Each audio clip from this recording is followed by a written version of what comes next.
Cap का जो mega action है वो कहां पर हो रहा है, कौन से शेयर तेज रफ्तार दिखा रहे हैं खबरों के दम पर, 3 तस्वीरें आपके सामने हम स्क्रीन पर लेकर आएंगे। तो एक्सचेंज चलाने वाली कंपनी बीएसई में अच्छी तेजी है, ब्रोकरेज की पॉजिटिव रिपोर्ट इस पर आई है। जेफरीज ने अंडरवेट से अपग्रेड्स करके इस पर होल्ड की रेटिंग दी है और शेयर में हम देख रहे हैं कि तेजी बन रही है, करीब 5.5% ऊपर फ्यूचर्स में ये शेयर ऊपर है। इसके अलावा एचएसबीसी ने रिड्यूस से बढ़ाकर रेटिंग बायोकॉन की है ऊपर, खरीदारी की रेटिंग दी है, लक्ष्य दिया है 430 रुपए का। आपको याद होगा कि कल खबर आई थी कि मलेशिया में बायोकॉन बायोलॉजिक्स की यूनिट को यूएसएफडीए से क्लीन चिट मिली थी। शेयर कल भी चला, लेकिन आज बड़ी तेजी बायोकॉन में हम देख रहे हैं 5-5.5% के आसपास की। इसके अलावा जेएसडब्ल्यू एनर्जी का शेयर भी आज दौड़ लगा रहा है और जेएसडब्ल्यू एनर्जी में हम देख रहे हैं कि इन्होंने एक थर्मल पावर प्लांट के लिए लेटर ऑफ इंटेंट मिला है और इसके चलते इस शेयर में तेजी बन रही है। लेकिन निफ्टी बैंक की बात कर रहे हैं तो दरअसल देखिए लाजमी भी है निफ्टी बैंक का चलना निफ्टी के मुकाबले थोड़ा ज़्यादा, क्योंकि स्टॉक्स काफ़ी नीचे आए थे।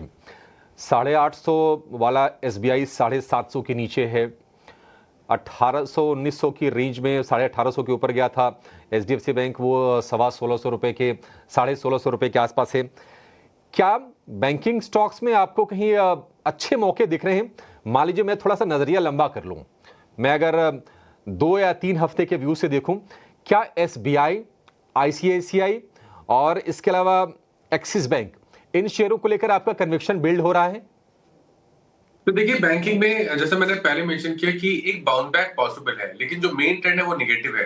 तो अगर 2 से 3 हफ्ते का व्यू है तो वो नेगेटिव व्यू होगा। शॉर्ट टर्म में 1 से 2 दिनों में एक रिकवरी देखने को मिल सकती है। तो जो भी ट्रेड आपको लेना हो लॉन्ग साइड पे, तो केवल और केवल 1 से 2 दिनों के हिसाब से ही ट्रेड करना चाहिए। अगर उस हिसाब से एक ट्रेड लेना हो बैंकिंग स्पेस में तो एचडीएफसी बैंक पे ट्रेड लेना आई थिंक बेहतर रहेगा। यहाँ पर गिरावट भी बड़ी देखने को मिली थी, तो एक बाउंस बैक देखने को मिल सकता है जिसमें शायद 1670 तक के भाव देखने को मिल सकते हैं। तो यहाँ पर 1300 माफ करिएगा 1630 के स्टॉप लॉस से खरीदारी की जा सकती है, पर ये ट्रेड केवल बाउंस बैक के लिए होगा। जो मेन ट्रेड एचडीएफसी बैंक का अभी भी है वो निगेटिव ही है।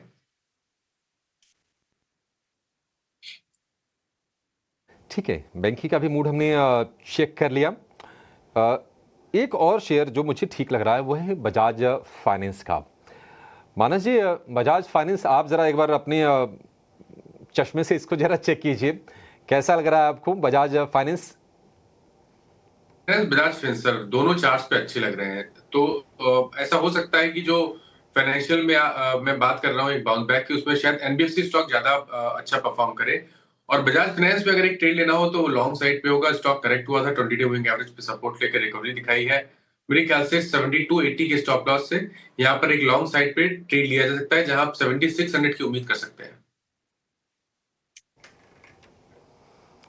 ठीक है, 7600 की उम्मीद कर सकते हैं 7280 रुपए के स्टॉप लॉस के साथ, तो नज़दीक का स्टॉप लॉस और टारगेट ठीक ठाक है। मतलब बजाज फाइनेंस लिए 3% ऊपर ऑलरेडी ये शेयर है और अच्छी चीज़ ये है कि शुरुआत नरम हुई थी और स्क्रीन पर ये तेज़ी बनी है और ये तेज़ी सस्टेन भी कर। देखिए आज मूड थोड़ा ख़राब है आईटी का। अगर बाजार को आज पुश मिल जाता ना तो ये जो तेज़ी आपको दिख रही है अभी 85 अंकों की, शायद 145 अंकों की होती। लेकिन एचसीएल टेक ने थोड़ा डैमेज किया, 8.5% के आसपास से गिरावट और उसके नीचे टीसीएस, इन्फोसिस हालांकि लोअर लेवल से थोड़े थोड़े ऊपर जरूर आए, लेकिन थोड़ा सा सेंटिमेंट वहां से वीक है। एलटीआई, माइंट्री कमजोर है, first source, Oracle financial, IT में सारे के सारे शेयर आपको आज कमजोरी के साथ ही ट्रेड करते हुए दिखेंगे, क्योंकि एचसीएल टेक के नतीजों के बाद थोड़े से सेंटिमेंट वीक हुए हैं। तो एचसीएल टेक टूटा क्यों है? ये जो 9% की गिरावट आपको दिख रही है, इसके पीछे की वजह क्या है? इसको जरा फटाफट समझते हैं बिल्कुल क्रिस्प और क्लियर तरीके से। हमारे सहयोगी अंश भीलवार हमारे साथ जुड़ गए हैं। अंश, मतलब सुबह तो हम यही कह रहे थे कि नहीं नतीजे prima facie in line with the expectations हैं, लेकिन क्या ऐसी चीज है जो बाजार को पसंद नहीं आ रही है?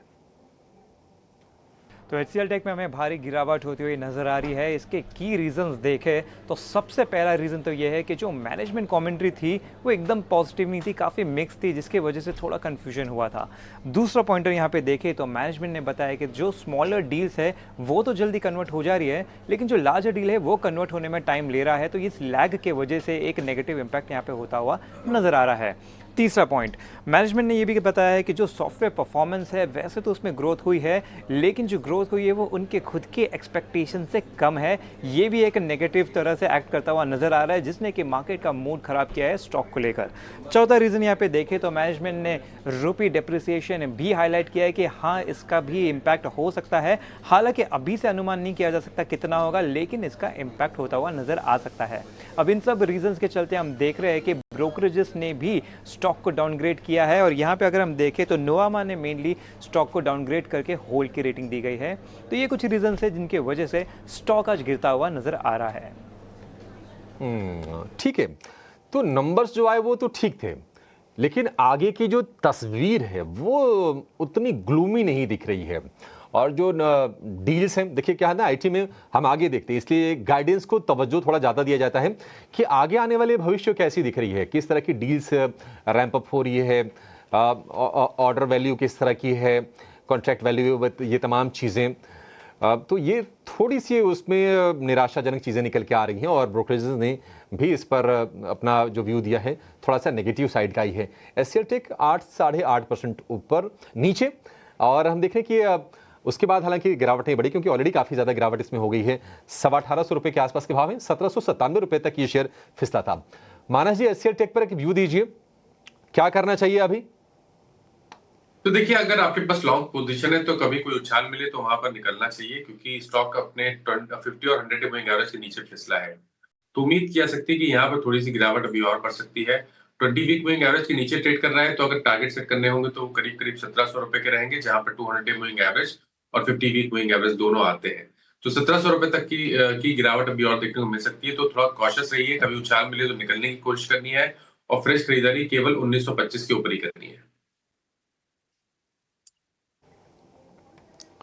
ठीक है, फ्रेश खरीदारी 1900 रुपये के ऊपर ही करनी है। एचसीएल टेक में 7.8% के आसपास की आज गिरावट।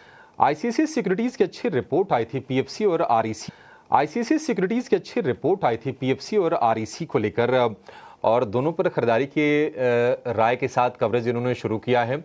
शेयरों में हम देख रहे हैं कि बढ़िया तेजी है पीएफसी में, आरईसी में। इनफैक्ट एनर्जी बास्केट आज बजिंग है।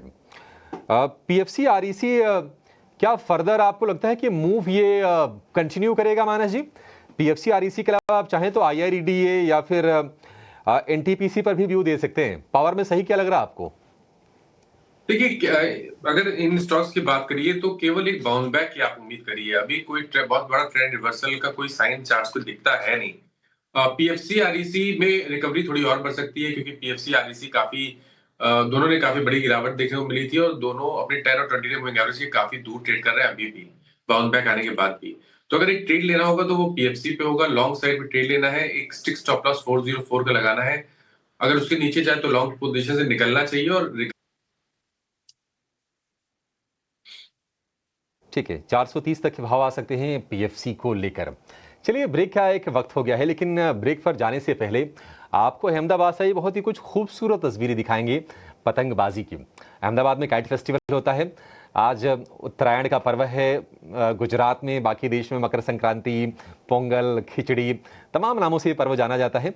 तो बहुत ही अच्छी तस्वीरें आई हैं पतंगबाजी की। रंग बिरंगे पतंगों से पूरा का पूरा आसमान पट गया। तो हाल फिलहाल पिटे थे, लेकिन आज वहां पर रिकवरी आ रही है, और उन शेयरों की सूची आपके सामने हम लेकर आते हैं, और वो मिड कैप स्पेस से ही बिलोंग करते हैं। मजगांव डॉक है, बंधन बैंक है, इसके अलावा पेटीएम है। ये तमाम शेयर हाल फिलहाल भारी भरकम गिरावट के शिकार हुए हैं, और आज हम देख रहे हैं कि बाइंग ठीक ठाक आ रही है लोअर लेवल से। मानस जी, इनमें से कौन से शेयर पर आप भरोसा करेंगे? पेटीएम पर, या बंधन पर, या मजगांव डॉक पर? आपको लगता है कि इस तेजी पर विश्वास करके कोई ट्रेड लेना चाहिए तेजी का? देखिए, बहुत लंबे समय के लिए नहीं, लेकिन एक बाउंस बैक की अगर बात करें या बहुत छोटे टाइम की बात करें, तो मेरे ख्याल से मजगांव डॉक ने रिकवरी काफी सही जगह से दिखाई है। स्टॉक करेक्ट हुआ था, 200 डे मूविंग एवरेज के आसपास सपोर्ट लिया, रिकवरी में अपने 100 और 10 डे मूविंग एवरेज को रीगेन कर लिया है। आप उम्मीद कर सकते हैं कि यहाँ पर 2325 तक के भाव देखने को मिल सकते हैं। तो ट्रेडिंग कॉल लिया जा सकता है, करंट लेवल्स पे खरीदारी करिए 2134 के स्टॉप लॉस के साथ। ठीक है, 2134 के स्टॉप लॉस के साथ आप मजगांव डॉक में खरीदारी कर सकते हैं। डिफेंस कंपनी है, शिपिंग से जुड़ी है, बजट में डिफेंस के लिए एलोकेशन जरूर बढ़ेगा, इसमें किसी एक्सक्लूसिव किसी सोर्स की ज़रूरत नहीं है। ये एक कह सकते हैं कि औसत तरीके से सरकार उसको बढ़ाएगी। तो ये शेयर ना थोड़े फ्लेवर में रहते हैं, कितने टिकेंगे, कहाँ तक जाएंगे, इसके बारे में अनुमान नहीं दे सकते। लेकिन हाँ, अभी थोड़ा सा माहौल इनका गर्म रहता है। एक और शेयर संवर्धन मदरसन, हालांकि ऊपरी स्तरों से ये भी शेयर नीचे आया है।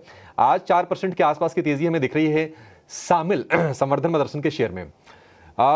ये कैसा लग रहा है आपको मानस जी चार्ट पर? देखिए, अगर बाउंस बैक के लिए प्ले करना हो तो मदरसन पे भी खरीदारी की जा सकती है, क्योंकि स्टॉक ने अगर आप देखें तो 162 से नॉन स्टॉप 4-5 दिनों में गिरावट दिखाई थी। तो रिकवरी में शायद ये अपने 10 डे और 20 डे मूविंग एवरेज को टेस्ट कर सकता है। 10 रुपए की बढ़त करंट लेवल से देखने को मिल सकती है। तो करंट लेवल्स पे अगर खरीदारी कर रहे हैं तो 142 का स्टॉप लॉस लगा ले। 142 रुपए के स्टॉप लॉस के साथ आप शामिल को खरीदिए। देखिए 200 रुपए के ऊपर का भाव था, गिरते गिरते ये 150 रुपए के नीचे